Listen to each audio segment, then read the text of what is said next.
होमा चण्डाला प्रतिहतरयो यस्य प्रेम प्रवाहो लोकातीतोऽप्यहनजहो लोककल्याण मार्गम् त्रैलोक्येऽप्यप्रतिममहिमा जानकी प्राणबन्धो भक्त्या ज्ञानमृतवरवपु सीतया योगी रामः स्तब्धीकृत्य प्रलयकलितं वाहवोत्थं महान्तम् हित्वा रात्रिं प्रकृतिसहजा अन्धतामिस्त्रमिश्रम् गीतं शान्तं मधुरमपि यः सिंहनादं जगर्ज सोऽयं जात प्रतितपुरुषो रामकृष्णस्त्विदानीं जय जय रामकृष्ण वंशकल्पतरु जय जय भगवान जगतेर गुरु जय जय गुरु माता जगत जाननी रामकृष्ण भक्तिदात्री चैतन्य दायिनी जय जय रामकृष्ण इष्ट गोष्ठी गान सबार चरण रेणु मागे अधम। श्री भगवानेर अशेष कृपाय आबार आमरा समवेत हয়েছি श्री श्री रामकृष्ण पुथी থেকে पाठ एवं आलोचनार उद्देश्य निये। विगत दिन प्राय सबाई অ্যাবসেন্ট ছিলেন, ওই কারণে আপনারা জানেন না আমরা বিবিধ ভাব প্রদর্শন এই অধ্যায় থেকে পড়ছিলাম, যেখানে পদ্মলোচনের সিদ্ধাই কেড়ে নেওয়ার গল্প আছে। শ্রীরামকৃষ্ণের কাছে যারা এসেছেন শ্রীরামকৃষ্ণ তাদের সকলকেই পূর্ণতার দিকে নিয়ে গেছে। এমনকি যদি আপনারা আমাদের সবাইকে আমরা যদি সবাই একে অপরকে দেখি তাহলে দেখবেন আমরা ঠিক যে অবস্থায় শ্রীরামকৃষ্ণের কাছে এসেছিলাম আর আজ যে অবস্থায় আছি সেই অবস্থাটা সম্পূর্ণ আলাদা। আমরা একরকম নই, আমাদের উন্নত হয়েছে, আমাদের মনের উন্নয়ন হয়েছে, অন্যের বেদনা অন্তরে অনুভব করার শক্তি হয়েছে। এটা হচ্ছে শ্রীরামকৃষ্ণের বৈশিষ্ট্য। তার গুরুরা যারা তাকে শিক্ষা দিতে এসছেন তাদের তো বটেই, বিশেষ করে সাধকদের যাদের যাদের সিদ্ধাই ছিল সকলের সিদ্ধাই তিনি কেড়ে নিয়েছিলেন। সিদ্ধাই কেড়ে নেবার কারণটা হচ্ছে এই, সাধক সাধনা করে এই সিদ্ধাই লাভ করেন। যেমন মায়েরা বাপের বাড়িতে থেকে শ্বশুর বাড়িতে এসে অনেক বকাঝকা খেয়ে একটু একটু করে রান্না করতে শেখেন, তারপরে মাস্টার শেফ হয়ে ওঠেন। কিন্তু তারা যদি মনে করেন ওই যে ডাল ঝোল চচ্চড়ি আর শুক্তো ওর ভেতরেই তারা থাকবেন, তাহলে কিন্তু আর কেউ তাদের কাছ থেকে খাবে না। আমরা বলতাম ছেলেবেলায় যে আমার মা বড় ব্যাকডেটেড, ওর বাইরে আর কিচ্ছু রান্না করতে পারে না। এখন যেরকম অতনু রান্নাঘর নানা কিছু হয়েছে সেই সব দেখে থেকে nishamodhulika.com এসব দেখে আপনারা নানা প্রদেশে রান্না বান্না করেন এবং যত রান্না বান্না করতে আরম্ভ করেন, যত আপডেটেড হতে আরম্ভ করেছেন, আপনি যদি মনে করতেন যে না আমি যা জানি সেটা এক্সেলেন্ট জানি, আমার আর অন্য কিছু করার দরকার নেই, আমার বেনুদির রান্নাঘরে যাওয়ার দরকার নেই, কিচ্ছু দেখার দরকার নেই, তাহলে আপনি একই জায়গায় থেকে যেতেন। ঠিক সেই রকম সিদ্ধাই নিয়ে সাধক সাধনা করে সিদ্ধাইটি প্রাপ্ত হন। এখন সেই সিদ্ধাই নিয়ে যদি তিনি ওইটুকুর মধ্যে মেতে থাকেন তাহলে তিনি আর এগিয়ে যেতে পারেন না। সাধক হচ্ছে বহতা নদী, প্রবাহিত ধারা। সেই কারণে কেউ যদি আর সিদ্ধাই সাধককে একটা ছোট্ট ডোবায় পরিণত করে, ডোবার জল কিছুদিন পরে বদ্ধ হওয়ার পর দুর্গন্ধ হতে থাকে, সেই জল বদল করে দেওয়ার প্রয়োজন হয়। ঠিক সেই রকম সাধক যদি সিদ্ধাইতে মেতে থাকে সে আর সিদ্ধির দিকে এগোতে পারে না, সেই সিদ্ধাইতেই আনন্দে থাকে। একটা সময় যখন সিদ্ধাইয়ের শক্তি চলে যায় তখন আর তারা এগিয়ে যেতে পারেন না। আমরা কয়েক বছর ধরে যে সমস্ত বিখ্যাত সাধকদের দেখছি, এই ইদানিং নানার বাবারা এসেছেন, এরা কিন্তু প্রত্যেকেই সাধক। যে হাত তুললে যে আপনার ক্ষমতা আপনার কল্যাণ হয় এসব সত্যি, এগুলো সত্যি, কিন্তু এই সিদ্ধাইটি তিনি সাধনা করে করে পেয়েছেন। কিন্তু সাধনায় যে মুহূর্তে জ্যোতি চিহ্ন হয়েছে ততদিন অব্দি হাত তুললে যতদিন শক্তি আসছে ততদিন আসবে। একটা সময় পাওয়ার শেষ হয়ে গেলে আর আপনি হাত তুললে শুধু হাত তোলাটাই হবে, কিন্তু কিছু হবে না। সেই কারণে সাধকেরও সাধন করাটা খুব জরুরি। বৈষ্ণবচরণ তার একটা অদ্ভুত সিদ্ধাই ছিল, সে গামছা আর গাড়ু নিয়ে করতে বসতো, ওই বিচার করতে বসতো। গামছা গাড়ুর থেকে জল নিয়ে মুখ ধুতো, গামছা দিয়ে মুছে সেই গামছার গাড়ুটা পাশে রেখে তিনি বিচার করতে বসতেন। বিচার করতে বসলে তা একেবারে অপ্রতিরোধ্য, তাকে কেউ আটকাতে পারতো না, তার কথা কেউ খণ্ডন করতে পারতেন না। এটা হচ্ছে কথা। শ্রীরামকৃষ্ণ তার সেই ওইটি নিয়ে নিলেন। তারপরে যেদিনকে সেই বিচারে বসেছেন তিনি আর কোনো মতেই খুঁজে পাচ্ছেন না। আর এই কথাটা কেউ জানেন না, কারণ জগদম্বার বরে তিনি যে এইটা পেয়েছেন জগদম্বা আর বৈষ্ণবচরণ, এর মাঝখানে তো আর মিডলম্যান কেউ নেই। এখনকার মতো যে মিডলম্যান থাকেন, মিডলম্যান কেউ নেই, অতএব জানারও কথা নয়। বৈষ্ণবচরণ ভারী হতবাক হয়ে গেলেন। তারপরে যখন তিনি শুনলেন যে শ্রীরামকৃষ্ণ এটিকে সরিয়ে দিয়েছেন, তখন তার অনুভব হলো শ্রীরামকৃষ্ণ আর যাই হোক সাধারণ মানুষ নয়, তিনি সম্পূর্ণ শরণাগতি তার প্রতি প্রকাশ করলেন। এইখানে গিয়ে আমরা থেমেছিলাম, তারপরের অংশ থেকে আমরা পড়ব। মধ্যে মধ্যে মথুরের সভাধিবেশন, বঙ্গীয় পণ্ডিত বর্গে করে নিমন্ত্রণ। শখ ও স্বভাব ছিল দেখি পূর্বাপর, বহু ব্যয় হইলেও না হয় কাতর। অন্য কোন প্রয়োজনে মথুর এবার করিতেছিলেন এক সভার জোগাড়। বলবতী ইচ্ছা পদ্মলোচনে আহ্বান, কি সাহসেতে নাহি হয় কিন্তু সাহসেতে নাহি হয় সংকুলান। কারণ লোকের মুখে করেছে শ্রবণ, শূদ্র দত্ত পণ্ডিতের না হয় গ্রহণ। সুযোগ বুঝিয়া এবে কন প্রভু রায়, যদি তার অনুরোধ আসেন সভায়। যথাকথা পণ্ডিতে কহিলা গুণমণি, উত্তরে প্রভুরে কয় ধীর শিরোমণি। ইহা তো সামান্য কথা সঙ্গেতে তোমার, হাঁড়ির বাড়িতে করি পারি করিতে আহার। ধন্য ধীরবর তব পাণ্ডিত্য ধন্য, এ মহালীলায় খ্যাতি রাখিলে অক্ষুণ্ণ।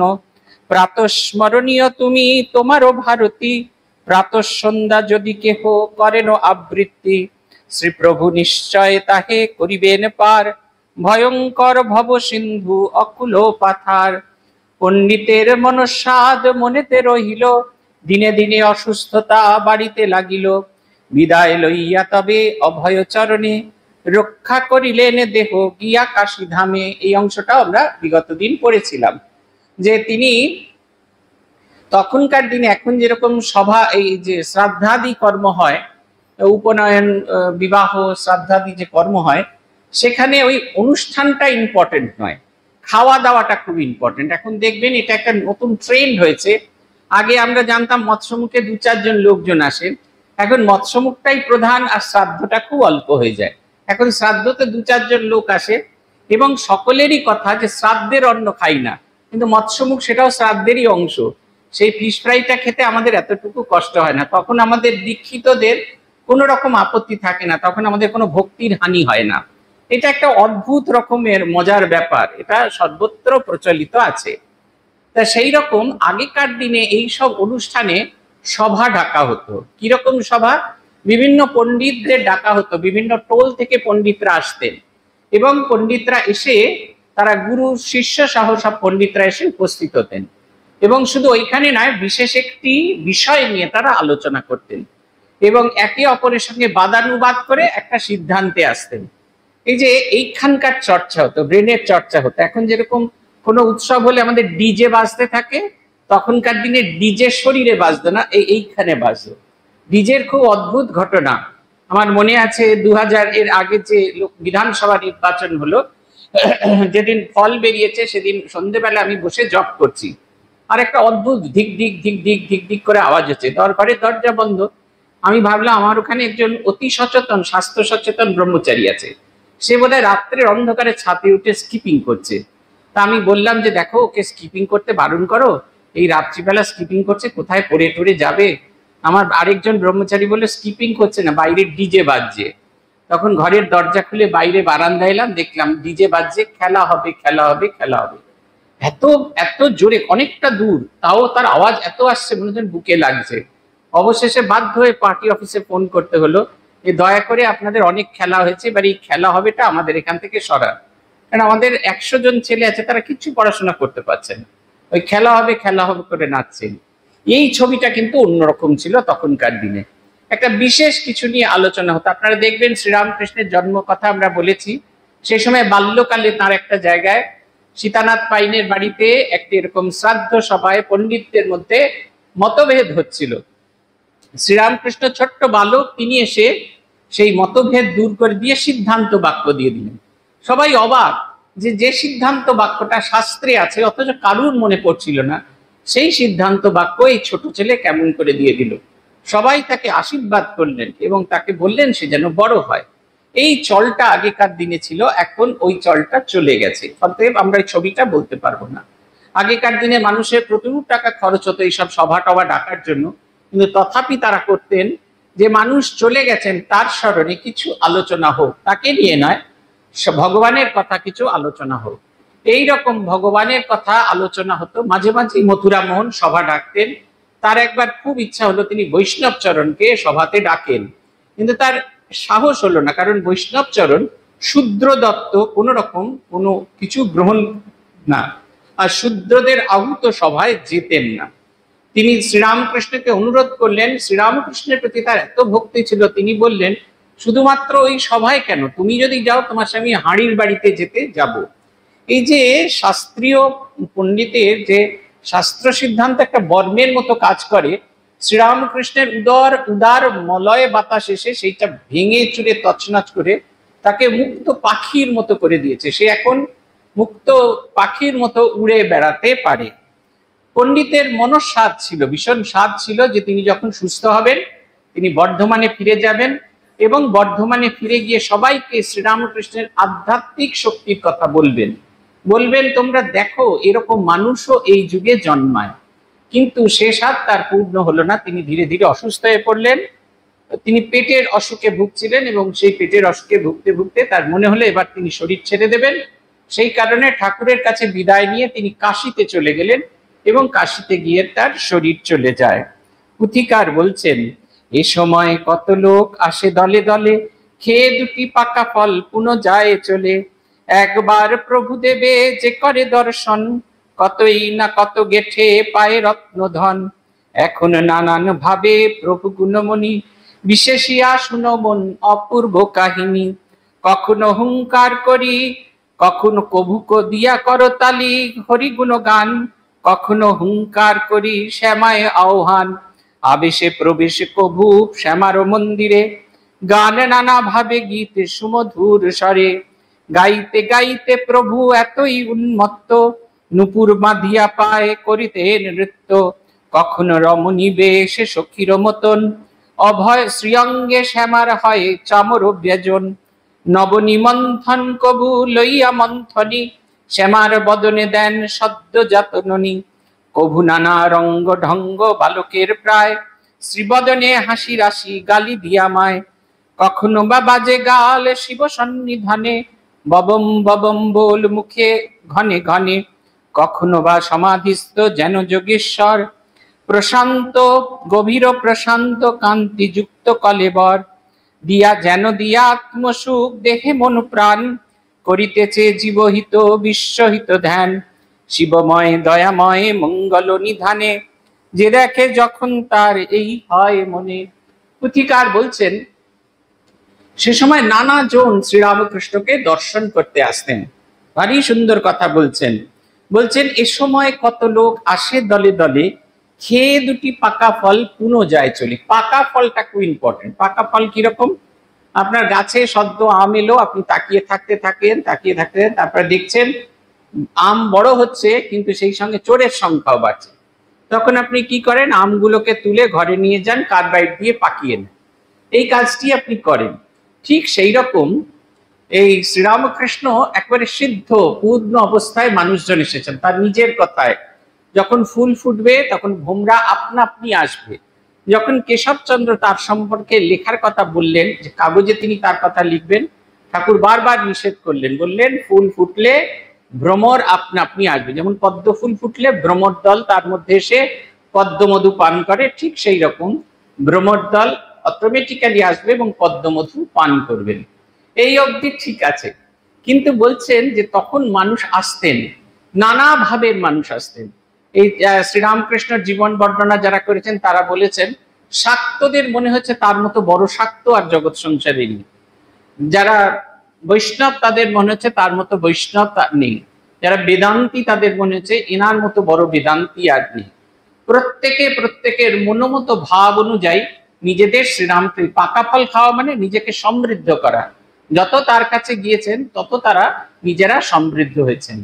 তারা এসে বিভোর হয়ে দেখছেন, কখনো তিনি শ্যামা গুণগানে বিভোর হয়ে আছেন, কখনো হরি গুণগানে বিভোর হয়ে আছেন, কখনো বেদান্তের চর্চায় বিভোর হয়ে আছেন, কখনো বা বিশ্বহিতে ধ্যানে গভীর সমাধি মগ্ন হয়ে আছেন।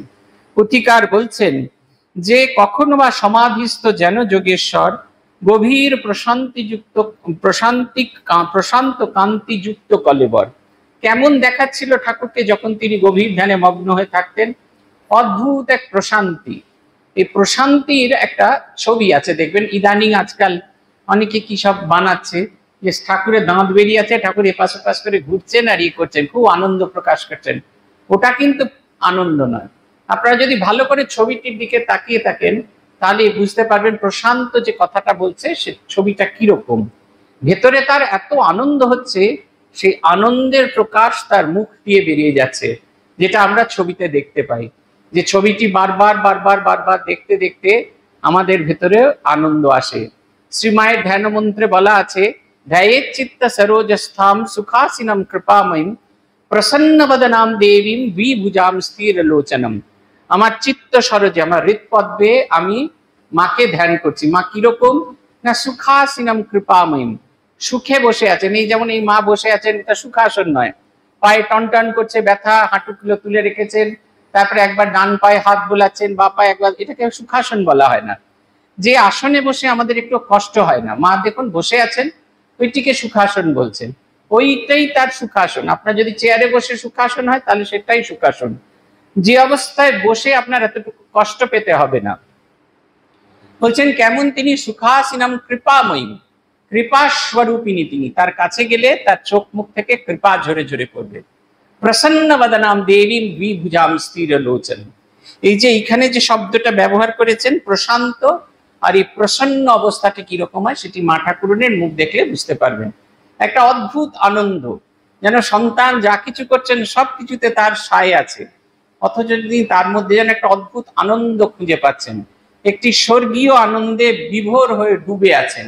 মা ঠাকুরনের ছবিটা দেখলে আমরা বুঝতে পারি।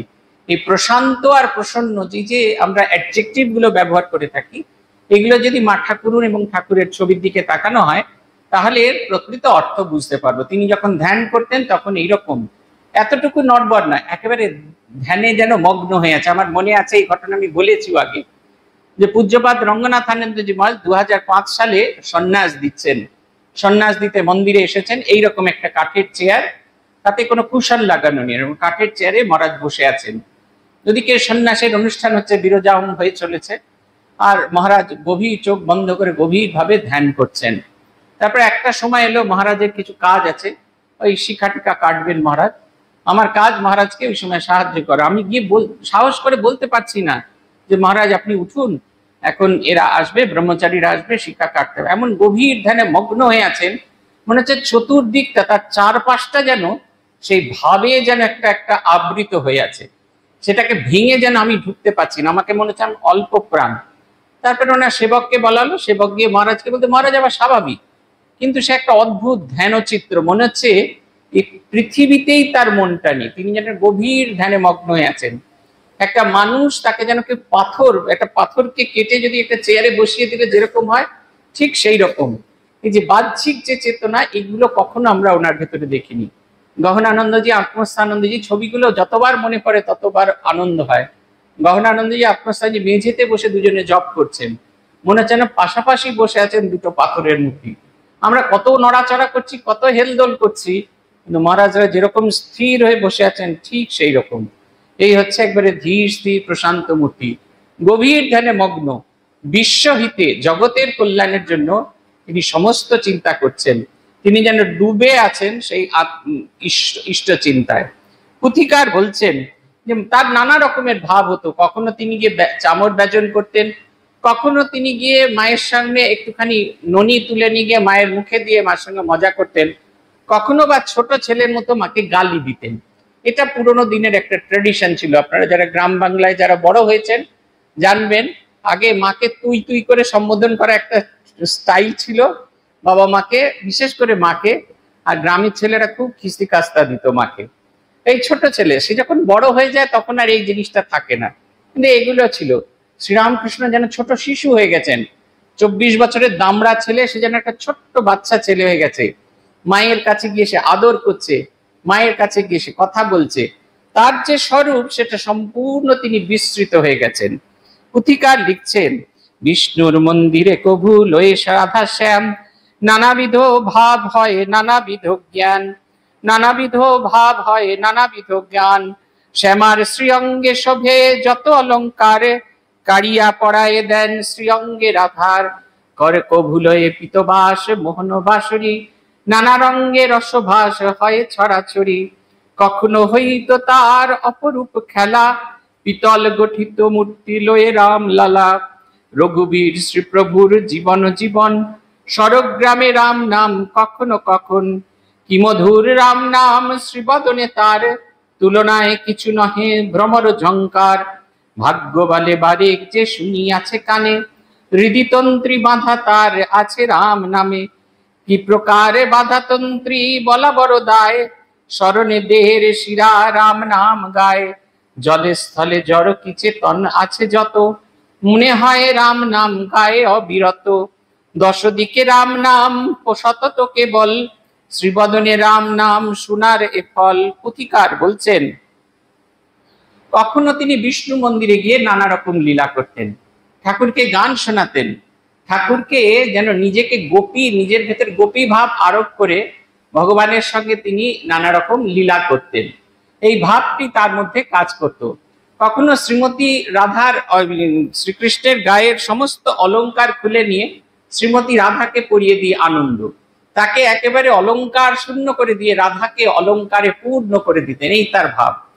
আবার কখনো হলুদ রঙের কাপড় পিতবাস নিয়ে আর সেই মোহন বাঁশরি নিয়ে কখনো এর কাপড় একে পরিয়ে দিচ্ছেন, কখনো এর কাপড় ওকে পরিয়ে দিচ্ছেন। যেরকম শ্রীমতীকে সাজিয়ে শ্রীমতীকে নিজের অলংকার আদি দিয়ে শ্রীকৃষ্ণ যেরকম বসেছিলেন ঠিক সেই রকম সাজগোজ করিয়ে রাখছেন। আরেকটি ছোট্ট মূর্তি, পিতল মূর্তি তার ছিল। আপনারা জানেন ঠাকুর রাম মন্ত্রে, বালক রাম মন্ত্রে দীক্ষিত হন জটাধারীর কাছে। জটাধারীর কাছে একটা পিতলের ছিল, পিতলের ঠিক নয় অষ্টধাতু, সেটা সোনার ভাব বেশি ছিল, সেই কারণে এটি পরবর্তীকালে চুরি হয়ে যায়। বলছেন সেই পিতলের মূর্তিটি তার কাছে জীবন্ত ছিল।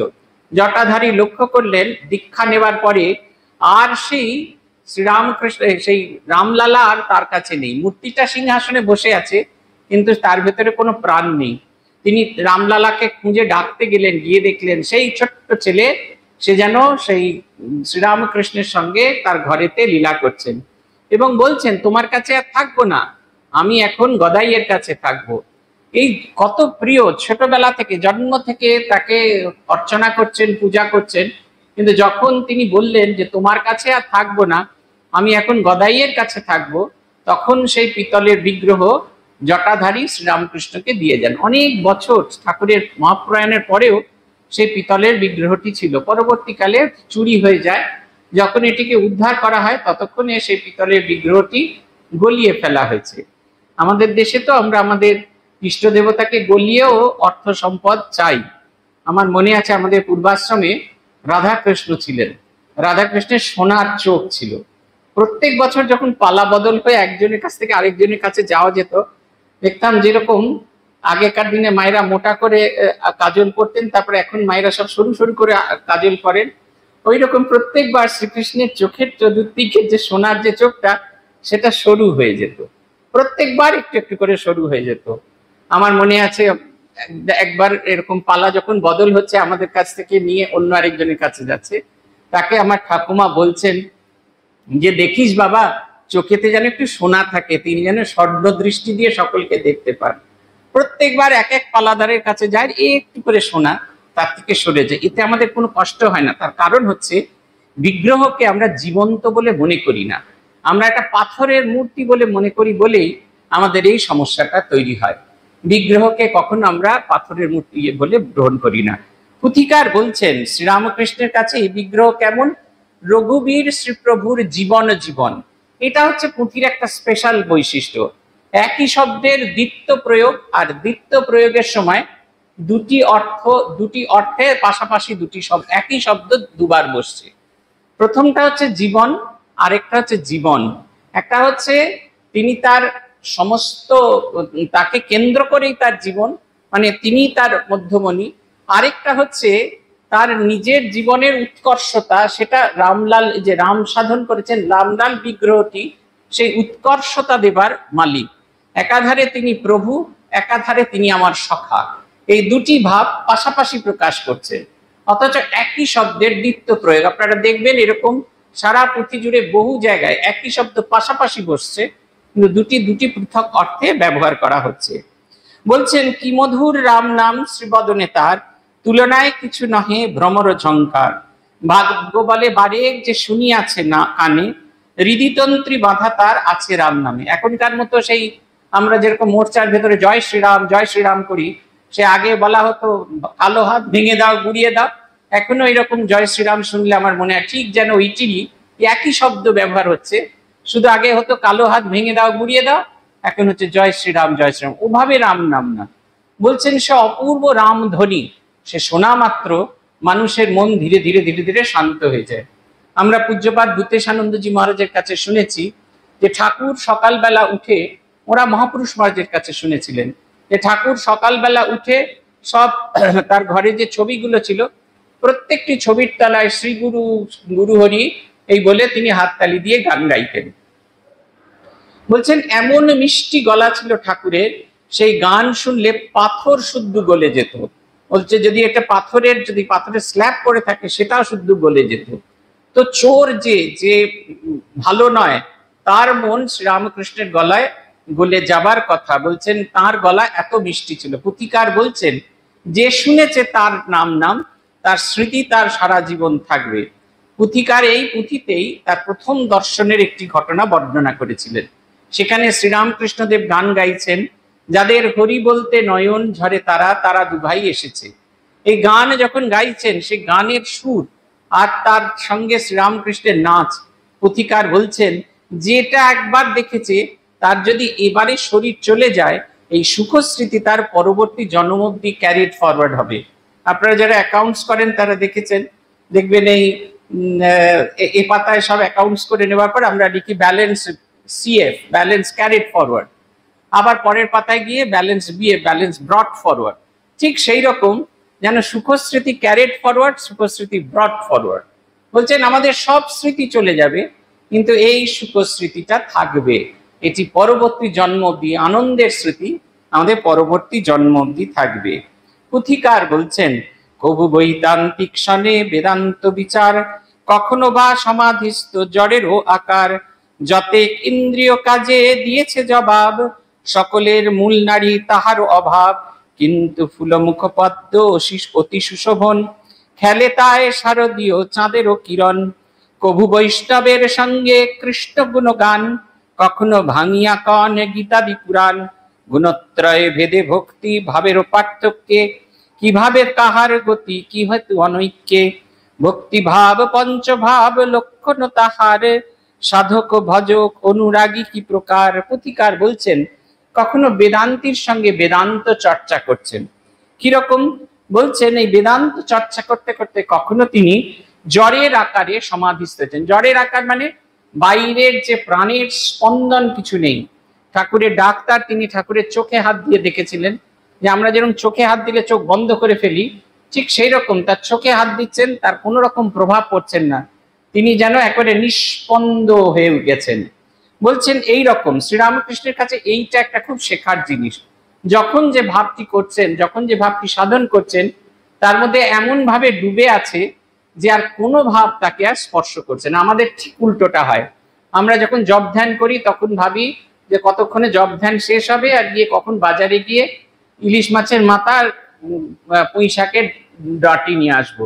আবার যখন বাজার করতে যাই তখন মনে করি কি ভালো জপ ধ্যান করছিলাম, সে ছেড়ে কি একটা কাজ করছি। সর্বদা একটা পারপ্লেক্স কন্ডিশন আমাদের থাকে, একটা দ্বন্দ্ব চলতে থাকে। শ্রীরামকৃষ্ণ দেখাচ্ছেন তিনি যখন গভীর ভাব সমাধিতে মগ্ন, তখন জগৎটা সম্পূর্ণ মিথ্যা হয়ে গেছে, এর কোনো অস্তিত্ব নেই। আবার যখন তিনি সাধারণ ভূমিতে নেমেছেন, তার মতো সাধারণ মানুষ জগৎ সংসারে আর দুটো খুঁজে পাওয়া যাচ্ছে না। এই দুটো ছবি শ্রীরামকৃষ্ণের মধ্যে আমরা সব সময় দেখতে পাই। বলছেন কখনো তিনি বলছেন কেমন তাকে দেখায় যখন তিনি গভীর সমাধিতে মগ্ন, কিন্তু ফুল্ল মুখপদ্ম অতি সুশোভন, খেলে তাই শারদীয় চাঁদেরও কারণ। বলছে মুখখানা যেন আনন্দে একবারে শোভার, যেমন ফুল বিকশিত হলে যেরকম হয় ঠিক সেই রকম দেখাচ্ছে। আর তার থেকে যে জ্যোতি বেরোচ্ছে শারদীয় চন্দ্রকিরণ। আর কদিন বাদে কোজাগরী পূর্ণিমা আসবে, আপনারা এমনি পূর্ণিমার লক্ষ্য করবেন। আর এখন তো পূর্ণিমার পক্ষ চলছে, আবার তো কৃষ্ণপক্ষ আসতে শুরু করেছে, এখনো দেখলে চাঁদ বুঝতে পারবেন। এই চাঁদ একবারে সাধারণ ফ্যাট ফ্যাটে চাঁদ, কিন্তু কোজাগরীর পূর্ণিমা মনে হয় কে যেন রূপো ঢেলে দিয়েছে, খানিকটা সিল্কি। দেখবেন কোজাগরী পূর্ণিমার যে লক্ষ্মী পুজোর যে চাঁদের যে ভাব সেইটা। তাই বলছেন শারদীয় পূর্ণিমা, কোজাগরী লক্ষ্মী পূর্ণিমায় চাঁদের যেরকম বিকাশ হয় সেই রকম জ্যোতির্ময় তার চেহারাটা, সেই রকম জ্যোতি খেলে বেড়াচ্ছে। বলছেন বৈষ্ণবদের সঙ্গে কৃষ্ণ গুণ গান গাইছেন, বৈষ্ণব সাধনের কথা বলছেন। কেমন করে ত্রিগুণাতীত ঈশ্বরকে পেতে গেলে ত্রিগুণাতীত হতে হয়। সত্যগুণে তাকে পাওয়া যায় না, রজগুণে তাকে পাওয়া যায় না, তমগুণে তাকে পাওয়া যায় না। বর্ণনা দিচ্ছেন তিন চোরের গল্প। একজন পথিককে তিন ডাকাতে ধরেছে। একজন বললো একে শালা এখানেই মেরে ফেলে দাও, আরেকজন বললো না না মেরে ফেলার দরকার নেই, এর সব অর্থ অপহরণ করে একে এখানে বেঁধে রেখে দাও। দুজন চলে যাওয়ার পর তৃতীয় ডাকাত দাঁড়িয়ে দাঁড়িয়ে দেখছিল, সে গিয়ে এসে তার বাঁধন খুলে দিল, বললে তুমি ওই তোমাকে চলো, তোমার খুব লেগেছে, চলো তোমাকে আমি তোমার বাড়ির রাস্তা দেখিয়ে দিচ্ছি। তারপরে বাড়ির রাস্তার কাছে নিয়ে এসে বললে এই রাস্তাটা পেরোলে ওই তোমার গ্রাম দেখা যায়। সেই পথিক বলতে থাকলো ডাকাতকে আপনি বাড়ি চলুন, বাড়ি গেলে সবাই খুব আনন্দ পাবে। বলছে না বাবা, আমি যে ডাকাত, পুলিশে ওখানে ওপারে গেলেই পুলিশে আমাদের ধরবে। দেখুন এই যে তিনটি গুণ, এই তিনটি গুণ কোনোটাই আমাদের ঈশ্বরকে পাই না। তমগুণে আমরা বদ্ধ হই, রজগুণে আমরা প্রবল কর্ম করি কিন্তু আমাদের কোনো উদ্দেশ্য থাকে না, সত্যগুণে আমরা ঈশ্বরকে সাধনের যোগ্য হয়ে উঠি কিন্তু ঈশ্বরকে পাওয়া যায় না। যতক্ষণ না পর্যন্ত সেই ত্রিগুণের পারে যখন যাওয়া যায়, এই ত্রিগুণের পারে যতক্ষণ আমরা যাচ্ছি ততক্ষণ তাকে আমরা পাবো না। বলছেন বৈষ্ণবের পঞ্চভাব, সাক্ষ্য দস্য, তারপরে এই যে নানা রকমের যে ভাব আছে সেই পঞ্চভাব, শান্ত, এই যে ভাবগুলি আছে, কোনো একটি ভাবকে আরোপ করতে হয়, কোনো একটি ভাবকে নিতে হয়, এবং সেই ভাব দিয়ে সাধন করলে আমরা এই ভাবের পারাপারে ভাবাতীত রাজ্যে প্রবেশ করতে পারি। পুথিকার বলছেন কখনো বা হয় নৃত্য গৌর হরি বলি, তালে তালে দুই করে দিয়া করতালি, কভু পঞ্চনামীর নবরসিক বাউল, সাম্প্রদায়িক গণের সঙ্গে কথা হুলস্থুল, আলেখ সহজে রূপ সাগর সম্বন্ধে, গাইতেন কত গীতে মাতিয়া আনন্দে, কভু উক্তি উপদেশ স্রোত বহি চলে, মত্ত প্রায় শ্রোতা তালে ভেসে ভেসে খেলে, সামান্য উপমা সহ কথা নহে বড়, তাই দিয়া ভাগিতেন তত্ত্ব কথা গুড়ো, মুখ বিগলিত বাক্যে মহিমা অপার, সুমূর্খ শুনিলে বুঝে গুচ্ছ সমাচার, আগুন বারুদ বায়ু তিন সহকারে, নরম সীসার গোলা কামানের দ্বারে, বাহিরিয়া হেন বেগ হেন শক্তি গায়ে, পলকে পাষাণগিরি ইঙ্গিতে ফাটায়, তেমতি শ্রীবাক্যে এত শক্তির উদয়, অনায়াস ভেদ করে পাষণ্ড হৃদয়, উজ্জ্বলতা গুণবাক্যে এতই তাহার, তখনই উজ্জ্বল হৃদি যা ছিল আধার, তমসন্ধ দূরীভূত আলো করে হৃদি, অপার আনন্দে ভুঞ্জে শ্রোতা নিরবধি, কভু প্রভু ব্রহ্মজ্ঞানে হইয়া প্রমত্ত, যাবত বস্তুর আগে শ্রদ্ধায় প্রণত, ভালো মন্দ ভক্তা ভক্ত সকলে প্রণাম, বলিতেন চোর সাধু উভয়ই রাম, পূর্ণভাবে ব্রহ্মজ্ঞান ঘটে বলবৎ, দেখেন জগতে তিনি তাহার জগৎ। কখনো নবরসিক বাউলদের একটি দল, সেই দলের সাধকরা তার কাছে আসতেন, সেই বাউলদের ভাবে তিনি ভাবিত হতেন। কখনো বা এই যে কর্তাভাজা সম্প্রদায়, তাদের ঈশ্বর বেদান্তের একটি অন্য রকমের প্রয়োগ আছে। আমরা যেরকম ঈশ্বরকে দর্শন করতে পারি না, ভগবান শুধুমাত্র অনুভূতির যোগ্য। এই কর্তা ভাজা সম্প্রদায়ও আলেখ বলে যাকে বলেন, সে আলেখলতা তিনি অলক্ষ্যে থাকেন, আর তার প্রতিনিধি গুরু যিনি এই সাধন ভজন করতে দেখান, সেই গুরুর সাধনা করলে, গুরুর ভজনা করলে সেই আলেখলতার সন্ধান পাওয়া যায়। এই হচ্ছে তাদের এই ভাবনা চিন্তা। এই আলেখলতা আর এই গুরুকে সন্ধান করছেন, এটি হচ্ছে কর্তা ভজা সম্প্রদায়। যেহেতু গুরু যাকে সেই অলক্ষ্যে লক্ষিত ঈশ্বরের প্রকাশ বলে মনে করি, তার ভজনা করে, তার চিন্তন করে, তার মাধ্যমে আমরা ঈশ্বরের দিকে যাই, তাই সম্প্রদায়ের নাম কর্তা ভজা সম্প্রদায়। অসম্ভব সুন্দর সুন্দর গান আছে, এগুলো আপনারা অনেকেই গেয়েছেন। আমার যেমন বেনি তেমনি রবে, চুল ভিজাবো না, আমি রাধিব বাড়িব, ব্যঞ্জনও বাড়িব, তবু হাঁড়ি ছোবো না। আমি সব কিছুর মধ্যে আছি, অথচ কোনো কিছুর মধ্যে নেই। এটা হচ্ছে কর্তা ভজা সম্প্রদায়ের কথা। এই বেদান্তেরই ভাব, বেদান্তেরই ভাবনা একটু নতুন করে, একটু সাধারণ মানুষের মতো হয়ে আছে। বলছেন কখনো তিনি যখন উপদেশ দিতেন, মানুষ যেন জলে ভেসে যেতেন। মাস্টারমশাইকে জিজ্ঞেস করছেন, তোমার বউ কেমন, বিদ্যাশক্তি না অবিদ্যাশক্তি? মাস্টার বলছেন, আজ্ঞা ভালো, তবে অজ্ঞান। মাস্টারমশাইকে বলছেন, ও তুমি বুঝি ভারী জ্ঞানী। মাস্টারমশাই নতুন জিনিস খুঁজে পেলেন। এতদিন জানতেন লেখাপড়া শিখলে জ্ঞান হয়, এখন জানলেন ঈশ্বরকে না চিনলে জ্ঞান হয় না। ঈশ্বরকে জানার নাম জ্ঞান, ঈশ্বরকে না জানার নাম অজ্ঞান। ঈশ্বরচন্দ্র বিদ্যাসাগরের কাছে গেছেন, বলছেন খাল বিল সমুদ্র পেরিয়ে এখন সাগরে এসে মিশলাম। তিনি বলছেন, তাহলে খানিকটা নোনা জল নিয়ে যান, লবণ জল নিয়ে যান। তিনি বলছেন, তুমি লবণ হবে কেন, তুমি তো ক্ষীর সমুদ্র। এই যে দেখুন, খুব সাধারণ কথা, আমরা এর অর্থ বুঝতে পারি না, কিন্তু বিদ্যাসাগর মশাই বুঝতে পারছেন এক গভীর ভাব।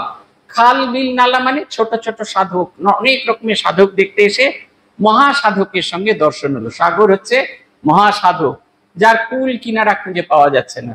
ইনি বলছেন, তাহলে কিছু নোনা জল নিয়ে যান, মানে তার সম্বন্ধে যা যা বলা আছে, তার যে কটু কথা, কটু বাক্য, সেগুলোর একটু উদাহরণ নিয়ে যান। তিনি বলছেন, তুমি কেন হবে, তাকে তার স্বরূপ মনে করে দিয়েছে, তুমি ক্ষীর সমুদ্র। বলছেন বিদ্যাসাগরের অন্তরে সোনা চাপা আছে, খবর নাই। আমাদের বেশিরভাগের ক্ষেত্রেই তাই, আমাদের সকলের অন্তরে সোনা চাপা আছে, কিন্তু খবর নাই। দেখুন, সাধারণ কথা, সাধারণ শব্দ দিয়ে প্রয়োগ করছে, কোনো হিং টিং ছট কোনো কথা বলছেন না, কিন্তু প্রত্যেকটি কথা গভীর ভাবোদ্দীপক। এটি আমাদের নতুন করে জীবন দর্শন করতে শেখায়। পুথিকার তাই বলছেন, উদাহরণ দিচ্ছেন, নরম শীষে তাতে ওই গোলায়, কামানের গোলাতে সেটা যখন ভরে তার মুখটা সিল করা হয়, তারপরে যখন সেটা খুব ফোর্সফুলি ছাড়া হয়, সেটা যখন গিয়ে পৌঁছে একবারে নরম শীষে, সেটা যখন পাহাড়ে গিয়ে লাগে, তখন পাহাড়ের মতো শক্ত জিনিস গুরুম গুরুম করে ভেঙে পড়ে। ঠিক সেই রকম শ্রীরামকৃষ্ণের সামান্য কথা, খুব সাধারণ কথা, সেটি যখন প্রকাশিত হয়, তখন মানুষের ভেতরের একেবারে অদ্ভুত এক চাঞ্চল্য তৈরি হয়, তার নিজের ভেতরের মানুষের একটা অদ্ভুত পরিবর্তন আসতে থাকে। পুথিকার বলছেন, এক মনে শুনো মন অতি মিষ্ট কথা, বিশ্বপ্রেম আত্মপ্রেম একই বারতা, মহাপ্রেম এই ওর উধারে গানাই, আধার আধেও ভাবে ডুবেছে গোসাই। একদিন একদিন কোন জনে করি দর্শন, চরণে দলিয়া নব দুর্বাদল বন, করিছেন বিচরণ উদ্যান মাঝারে, আত্মনাথ শ্রীপ্রভুর বিষম চিৎকার। এ যেন কিবা মহাপ্রেম নরবুদ্ধি ধরি, তিলাদ অনুকণা বুঝিতে না পারি। কখনো শাস্ত্রজ্ঞ মুখে শাস্ত্রীয় শ্রবণ, পুরাণ চণ্ডী গীতা গীতা রামায়ণ, সেই এই রূপ নানা ভাব ভক্ত বিশেষে, দেখাইলা প্রভুদেব সাধনার শেষে। বলছেন ধীরে ধীরে তার যে আত্মপ্রেম, আমরা নিজেকে বড্ড ভালোবাসি, এই নিজে, আমি, আমার বাবা, আমার মা, আমার এই নিয়ে একটা জগৎ থাকে, এটা হচ্ছে একটা সার্কেল। কিন্তু যখন আমার এই সার্কেলটা একটু বড় হতে থাকে, তখন আমরা আরেকটু বড় স্ফিয়ারের মধ্যে যাই। ধরুন আপনারা যখন স্কুলে পড়াশোনা করতেন, তখন স্কুলের বন্ধু বান্ধব, বড়জোর কোচিং এর বন্ধু বান্ধব, এই হচ্ছে আপনার জগৎ।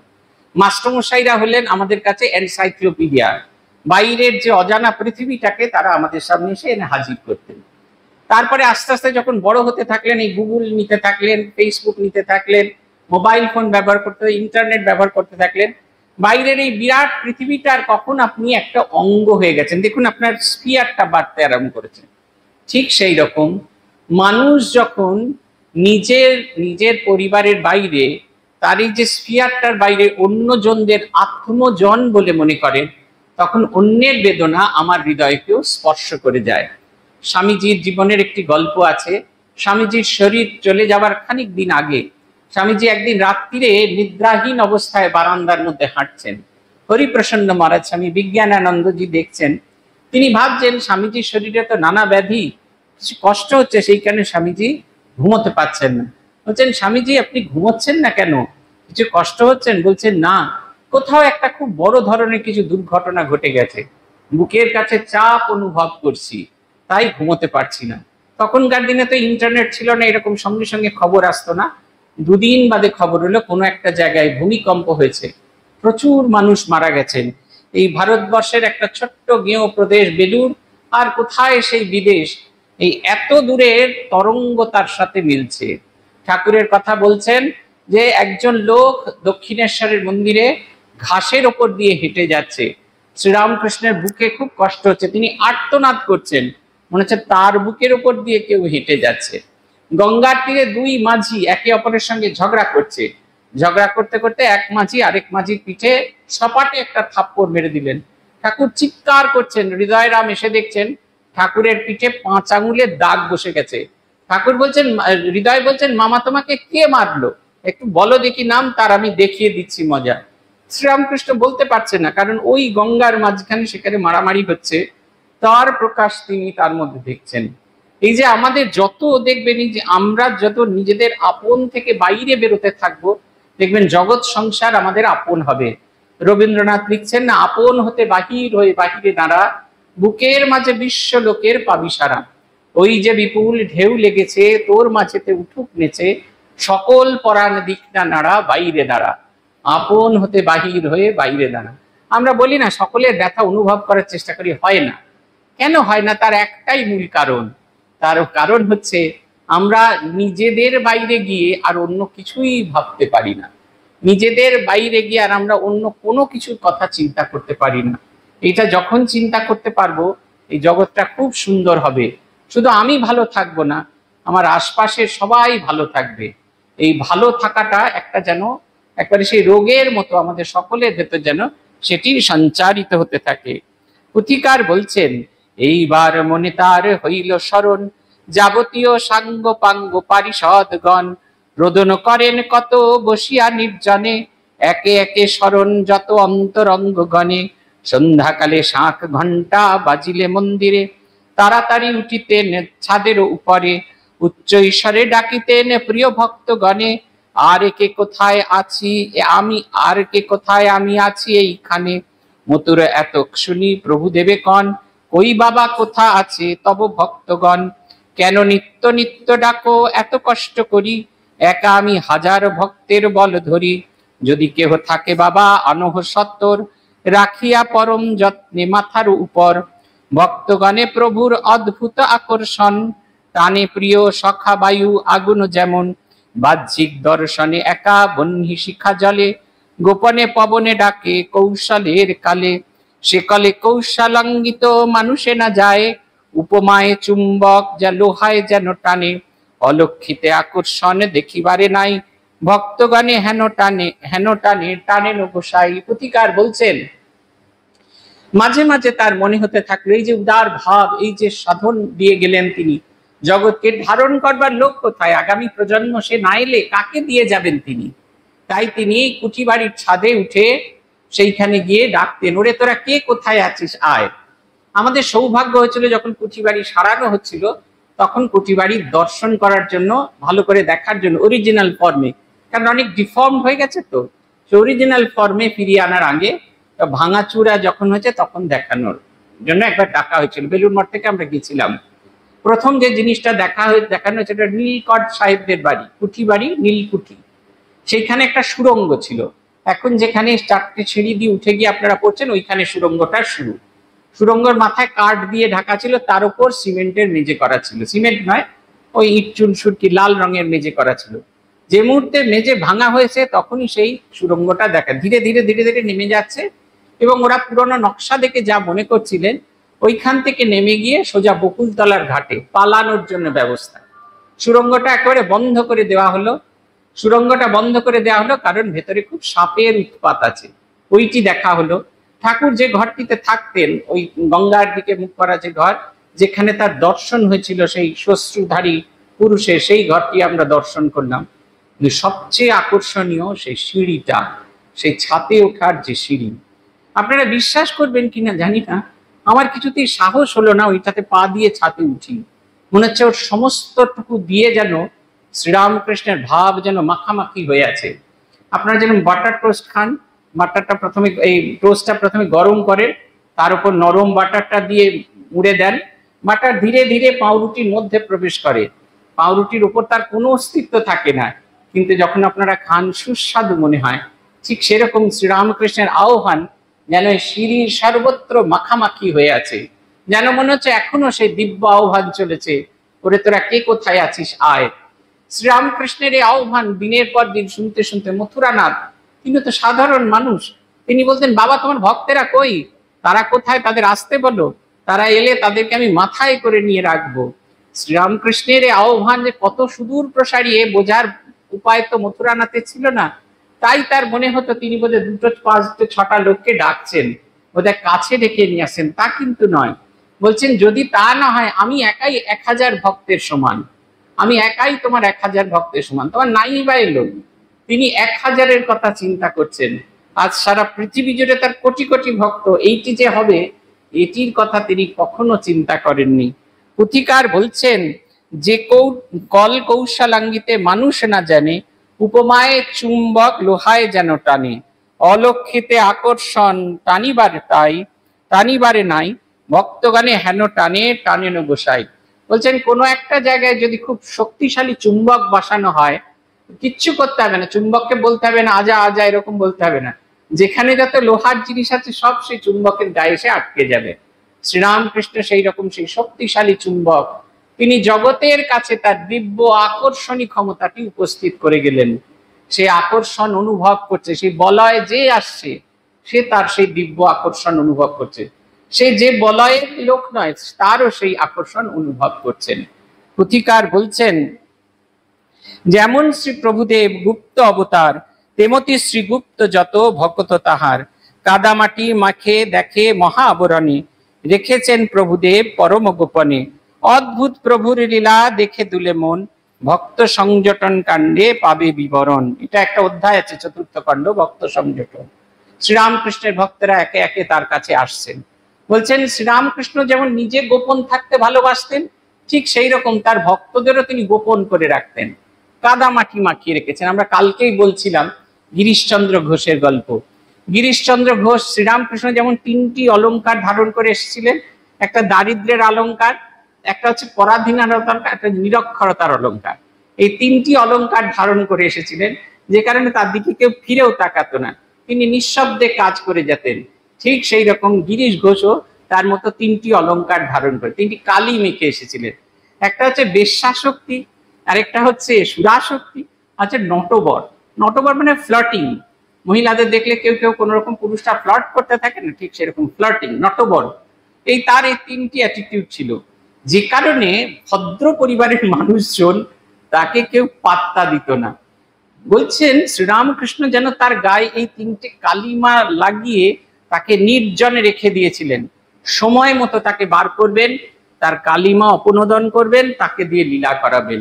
পুথিকার বলছেন যে শ্রীরামকৃষ্ণ যেমন নিজে গুপ্তভাবে লীলা করতে ভালোবাসতেন, ঠিক তেমনি তার সন্তানদের তিনি গুপ্তভাবে রেখে গেছিলেন, যাদের সেই গুপ্ত সাধনার মধ্যে থেকে ধীরে ধীরে ধীরে ধীরে জগতের কাছে এক আদর্শ চরিত্র হিসেবে পরিষ্কার প্রকাশিত হবে। এই যে আমরা যে হরি মন মজায় লুকাইলি কোথায়, কত বছর আগে চৈতন্য লীলা একটা নাটকে গিরিশচন্দ্র ঘোষ এই গান লিখে গেছিলেন। তার যে সেই ভাব, তার যে সেই ভাবনা, আমরা যখন গাই, আমরা যখন সেটা নিয়ে চিন্তা করি, তখন নিজের ভেতরে সেই আকুতি তৈরি হয়। কত বছর আগে শুধু নাটকের জন্য লেখা একটা গান আমাদের অধ্যাত্ম জীবনকে বদল করে দেয়। শ্রীরামকৃষ্ণ জীবনে এরকম রাশি রাশি ভক্ত আছেন যাদের তিনি একটু একটু করে সামনে নিয়ে এসেছেন। অনেকটা সেই পুতুল ঘরে রাখার জিনিসের মতো, সে সাজানো সাজানো তাক আছে, কিছু পুতুল পেছনে আছে, কিছু পুতুল সামনে আছে। কখনো কখনো অদল বদল করতে গিয়ে পেছনের পুতুলকে সামনে নিয়ে আসা হয়। আমরা মাঝে মাঝে আমাদের বাড়ির ডেকোরেশন বদল করে দিই না, ঠিক অজানা জিনিস যেটা লুকিয়েছিলাম সেটা সামনে নিয়ে আসি। শ্রীরামকৃষ্ণ সেরকম তার যে সম্পদ যেটা লুকিয়ে রাখা আছে সেটি জগতের কাছে প্রকাশ করছেন। এই সত্যটা, এই লীলাটি আমরা যত উপভোগ করতে পারবো, দেখবেন শ্রীরামকৃষ্ণ অঙ্গনে আমাদের চলাফেরা, আমাদের স্থিতি তত স্বাভাবিক হবে। আজ এই পর্যন্ত। দুর্গাপূজার আগে এই আপনাদের সঙ্গে শেষ দেখা। আপনাদের দুর্গাপুজো আনন্দে কাটুক। জগন্মাতার কাছে প্রার্থনা করবেন জগতের সকলের মঙ্গল হোক, যে যেখানে আছে সকলের চেতনার বিকাশ হোক, প্রত্যেকে যেন অন্যের ব্যথা, অন্যের দুঃখ, অন্যের অসুবিধা বুঝতে পারে। আমাদের যেন গান বেঁধে না বোঝাতে হয় আমাদের জীবনে অনেক দুঃখ, কোনো একজন চলে গেছে, তার ব্যথা কেউ অনুভব করতে পারছে না, এটা যেন আমাদের গান বেঁধে না, প্রতিবাদ না করে বোঝাতে হয়। মানুষ যেন মানুষের কষ্ট অনুভব করতে পারে। আজ এই পর্যন্ত। জয় জয় রামকৃষ্ণ বাঞ্ছা কল্প তরু, জয় জয় ভগবান জগতের গুরু, জয় জয় গুরু মাতা জগত জননী, রামকৃষ্ণ ভক্তিদাত্রী চৈতন্য দায়িনী, জয় জয় রামকৃষ্ণ ইষ্ট গোষ্ঠীগণ, সবার চরণ রেণু মাগে অধম। ওম শান্তি শান্তি শান্তি। হরি ওম তৎসৎ। শ্রীরামকৃষ্ণার্পণমস্তু।